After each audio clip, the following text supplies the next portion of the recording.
नमस्कार, गुलमर्ग से आपके साथ मैं आदिति त्यागी हूँ। अब से ठीक 27 घंटे 30 मिनट बाद हम 5 अगस्त में प्रवेश करेंगे। 5 अगस्त अनुच्छेद 370 से जम्मू कश्मीर की आज़ादी का दिवस है। 5 अगस्त 2019 को ही जम्मू कश्मीर को 370 से मुक्ति मिली थी और अब इस आज़ादी को 2 वर्ष पूरे हो रहे हैं। इसी खास मौके पर हम आपके लिए लेकर आए हैं हमारी स्पेशल सीरीज कश्मीर 2.0। हमारी पहली कहानी साउथ कश्मीर के अवंतीपुरा से है, जो आतंकवाद की तरफ बढ़ते नौजवानों की घर वापसी से जुड़ी है। और आज वो 8 लड़के आपको खुद बताएंगे कि किस तरह से उन्हें आतंकी बनाने की साजिश की गई।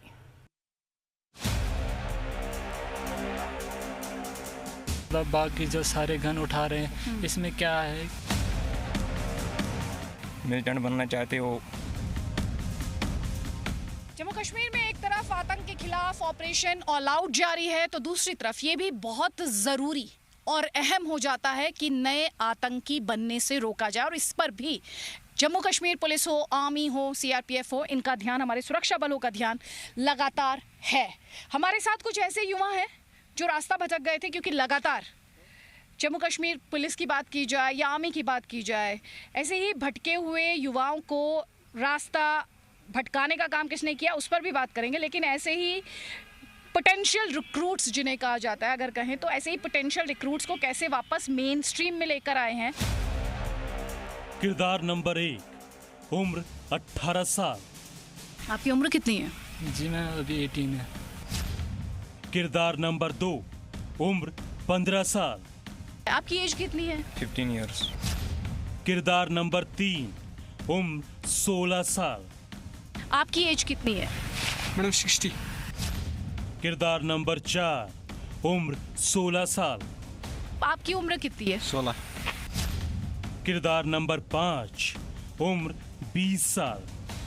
आपकी एज कितनी है? 20 में। किरदार नंबर 6, उम्र 19 साल। मेरी उम्र 19। आप 19 साल के हैं।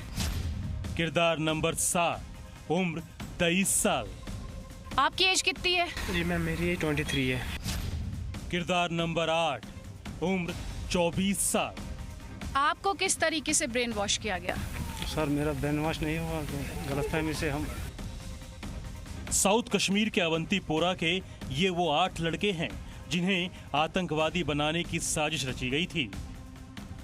सोशल मीडिया के जरिए हनी ट्रैप का जाल फेंककर कैसे गरीब परिवार के नौजवानों को आतंकवादी बनाया जा रहा था, ये आज आप मुख्य धारा में लौटे इन युवाओं से जानेंगे। ऐसे ही लड़के हमारे साथ हैं जो आपको खुद बताएंगे कि किस तरह उन्हें गुमराह करने का या उनका ब्रेन वॉश करने की कोशिश की गई थी। आप गलत रास्ते पर कैसे गए?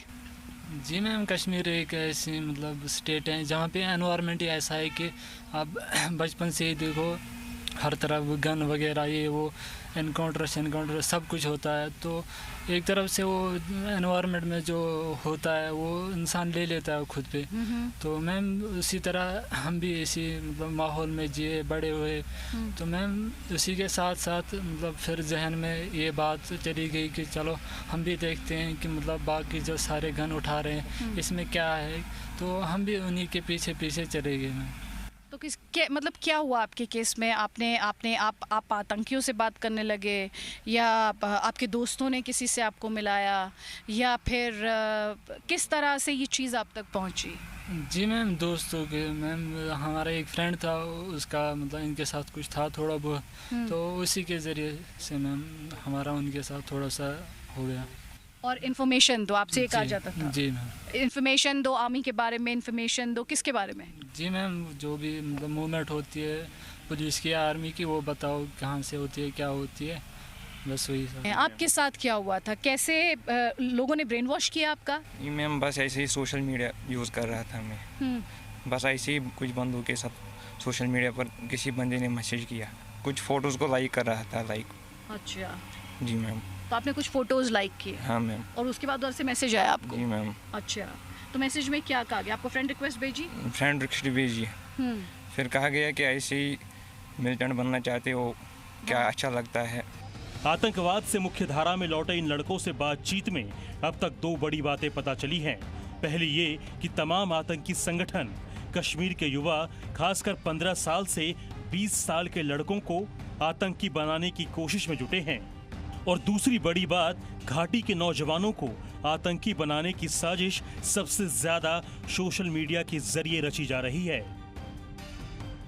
आपकी एज कितनी है? मैडम 60। 16 साल के। आप उस तरफ कैसे चले गए? गलत रास्ते पे कैसे चले गए? मैडम बस ऐसे ही मैंने फ़ोटो लाइक किए थे कुछ, फिर मैसेज आई कि हमारे साथ चलोगे क्या। बस मैडम थोड़ा वो बताते गए ऐसे ही कि ये आप पे जुल्म हो रहा है, अभी जैसे हम हमारे हालात देख रहे हैं, फिर हम बहकावे में आ गए। मैडम आपकी उम्र कितनी है? 16 साल की उम्र है। सोशल मीडिया से ही वो लोग आप तक पहुंचे या आपके दोस्तों के थ्रू पहुंचे? Social media. तो सोशल मीडिया पे क्या कर रहे थे आप ऐसा कि उनको लगा कि हाँ आप? बस मैं यही फ़ोटोज़ और वीडियोज़ लाइक करता था। किस तरह के फोटोज और वीडियोस आप लाइक करते थे? मिलिटेंट्स। तो आप जानते थे कि वो मिलिटेंट हैं? आपको पता था? हाँ मैम। फिर भी आप मिलिटेंट्स के फोटोज और वीडियोस लाइक करते थे? हाँ मैम। आपको डर नहीं लगता था? नहीं। अच्छा, फिर किस तरह के मैसेजेस आए आपको? फिर ये मैसेज आया कि आप ज्वाइन करो। कितनी बार आपका ऐसे चैट हुआ है? बस मैम यही 10-20 दिन। आपको पता था ये मिलिटेंट्स हैं? यस मैम, मुझे पता था ये मिलिटेंट से, मगर उस टाइम थोड़ा दिमागी तौर से ठीक नहीं था। दिमागी तौर से ठीक नहीं थे मतलब? थोड़ा टेंशन था इसीलिए लाइक किया, तो बस ऐसे ही मैं। तो उस मिनट जब आपने फोटोज लाइक किए या वीडियोस लाइक किए तो आपको लगा यही सही रास्ता है? Yes, या बस आप फोटोज और वीडियोस लाइक कर रहे थे? उस टाइम मेरा मतलब टेंशन नहीं था, तो मुझे लगा था यही रास्ता ठीक है। जब पुलिस ने रेस्क्यू किया तो मुझे पकड़ा, तो उस टाइम पुलिस ने मुझे मतलब ऐसे रास्ते पर आया कि बोरा के बेटा ऐसे मत करो। तो आपको क्या मैसेज आता था? उस मैसेजेस के बारे में मुझे बताइए, क्या लिखते थे वो आपसे? बस नॉर्मली बात, मेरे पास ज़्यादा टाइम नहीं है एक्चुअली, आई एम स्टूडेंट, मैं प्रिपरेशन कर रहा हूँ MBBS के लिए, तो बस उसी में ज़्यादा बिजी रहता था। तो कितने दिन आपको वहाँ से सलाम आता था? बस 2-1.5 दिन से 2-2.5 दिन से। इनमें से एक लड़के ने बताया कि फेसबुक पर लड़की के नाम से बने अकाउंट के जरिए उससे संपर्क साधा गया और आतंकी बनने के लिए ब्रेन वॉश किया गया, लेकिन सुरक्षा बलों ने समय रहते ही दहशतगर्दों की साजिश को नाकाम कर दिया। तो आपको वो गन के साथ जो वो वायलेंस को दिखाते हैं कि बड़ी अच्छी चीज़ है, वो चीज़ खींच ली अपनी तरफ, क्या वजह रही? मैम अपनी तरफ बस खींचता कोई नहीं है, बस हो जाती है इंसान से गलती कभी कभी। तो उसके बाद जब सर ने बुलाया, हमें पुलिस सर ने बुलाया, तो उन्होंने हमारी काउंसलिंग की अच्छी तरह से। वहाँ पे बोला ये गलत रास्ता है, इधर मत जाओ।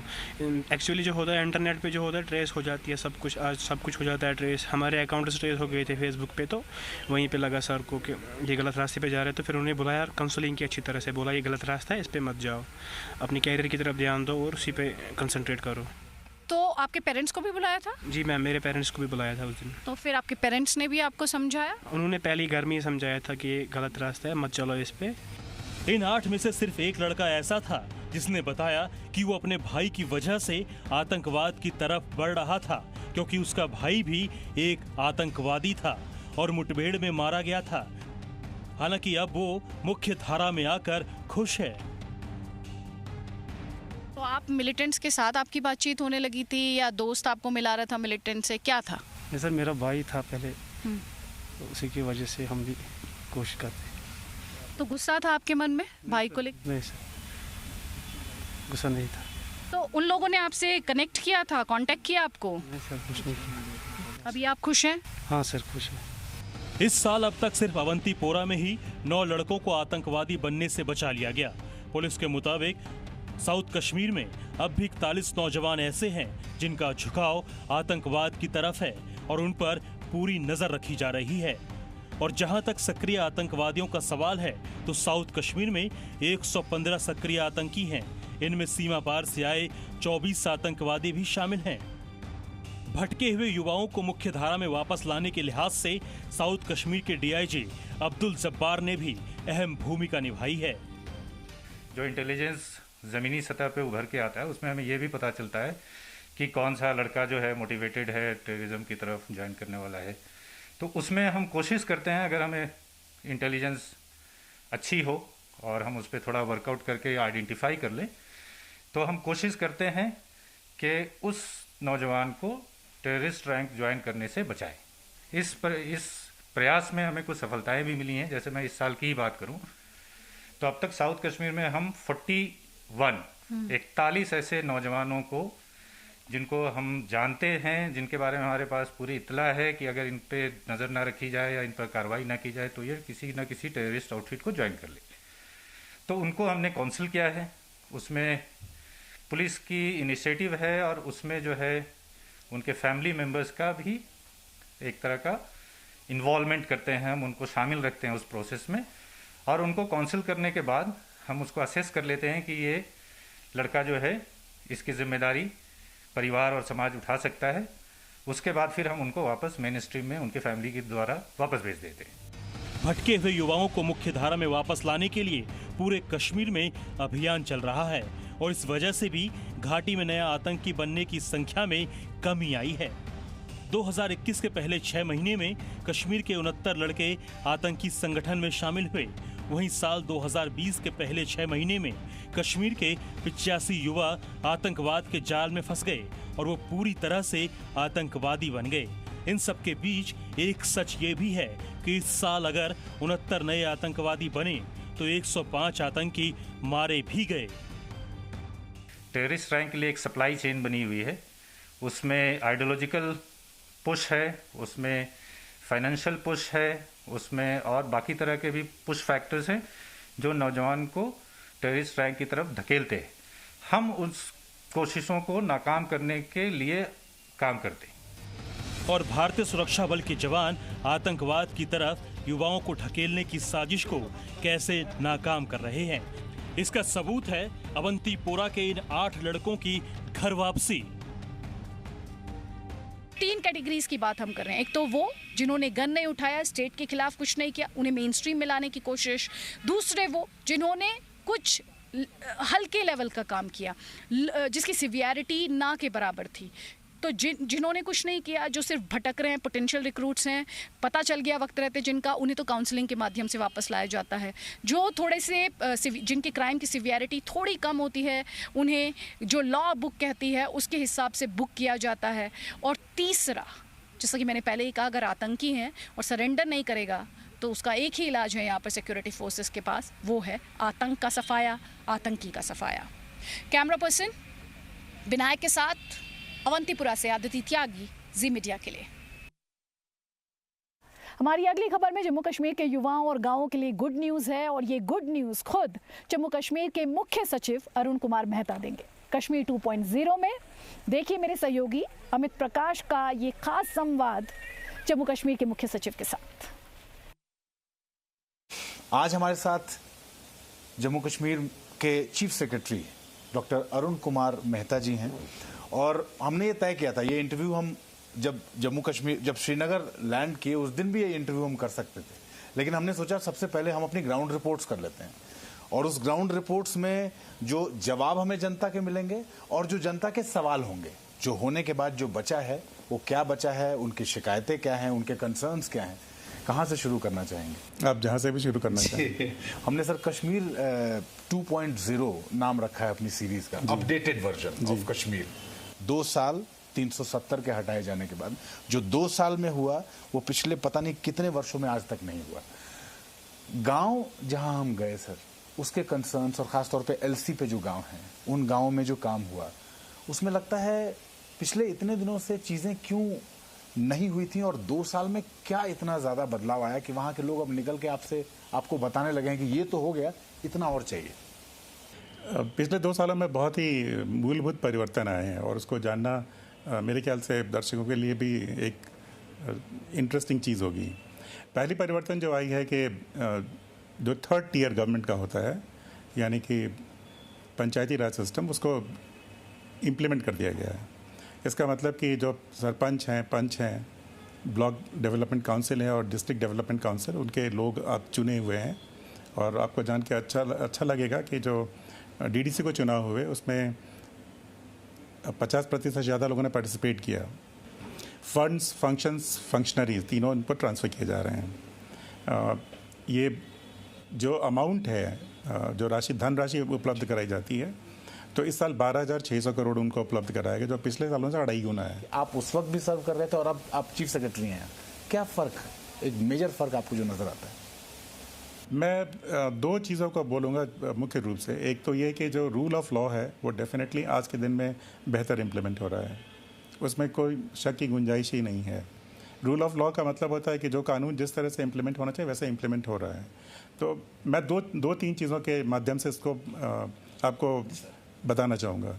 एक, जो अपॉइंटमेंट्स होती रही हैं यहाँ पे, अपॉइंटमेंट आज भी हो रहे हैं, पहले भी होते थे।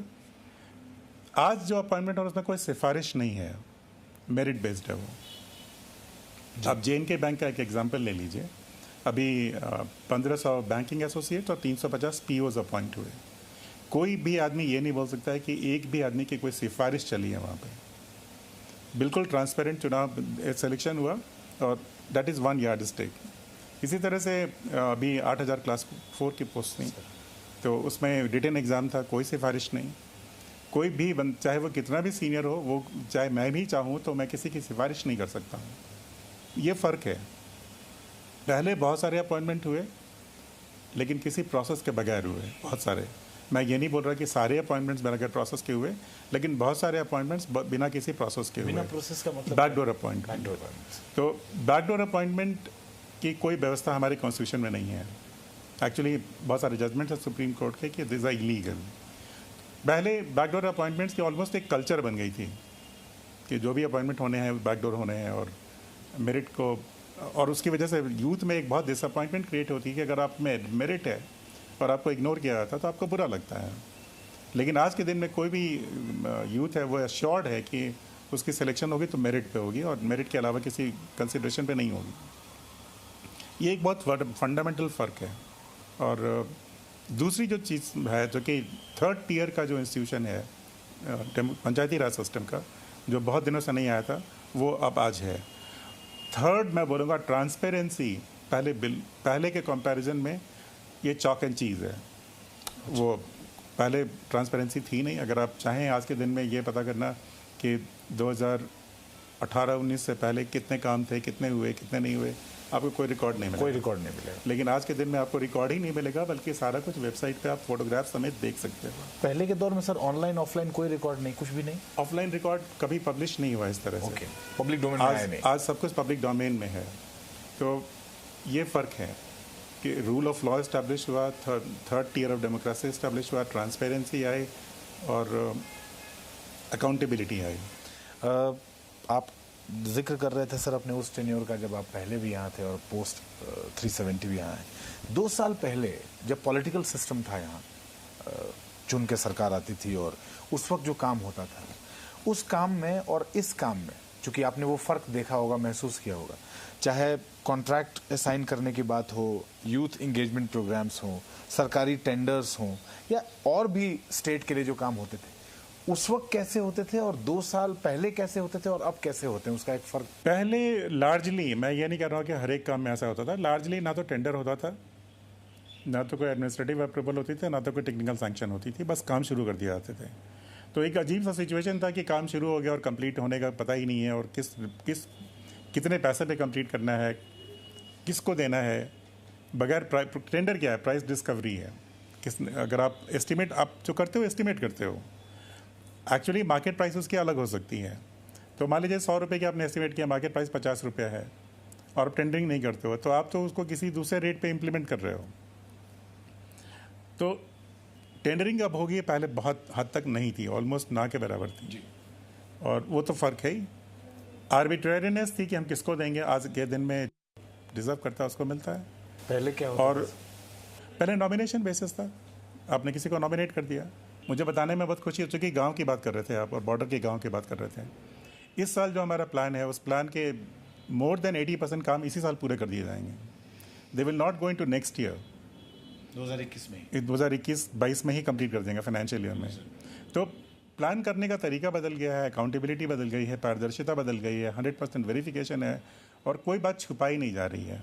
बॉर्डर के विलेजेस में जो आप बता रहे हैं, अब इस साल निर्देश ये दिए गए हैं कि सभी पंचायत घरों पे लिस्ट ऑफ वर्क्स डिस्प्ले किया जाए ताकि लोग उसको देख सकें। और हालांकि वेबसाइट पे अवेलेबल है, लेकिन हो सकता है कि सब लोग वेबसाइट तो नहीं देखते हैं, तो वो भी अभी हो जाएगा और डिस्प्ले किया जाएगा वहीं पर गांव में ताकि लोग देख सकें।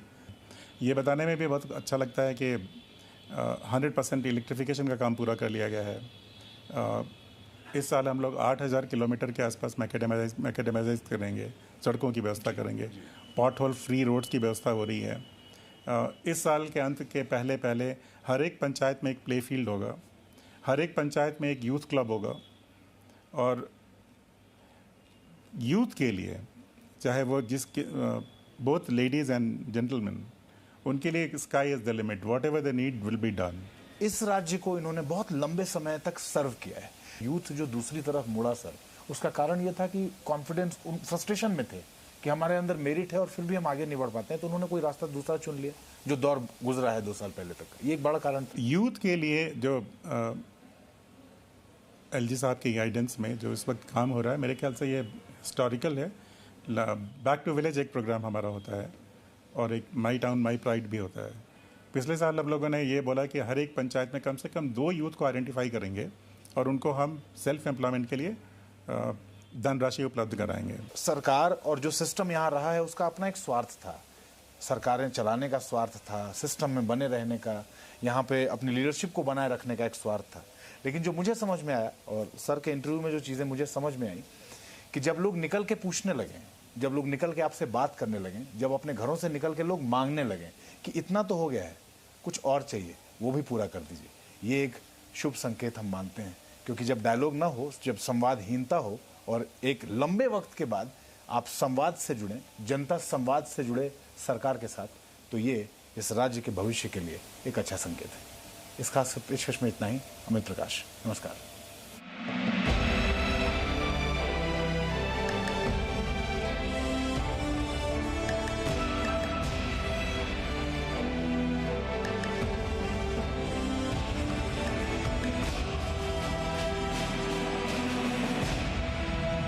Presenting B News app, available on Google Play and App Store. Download it now.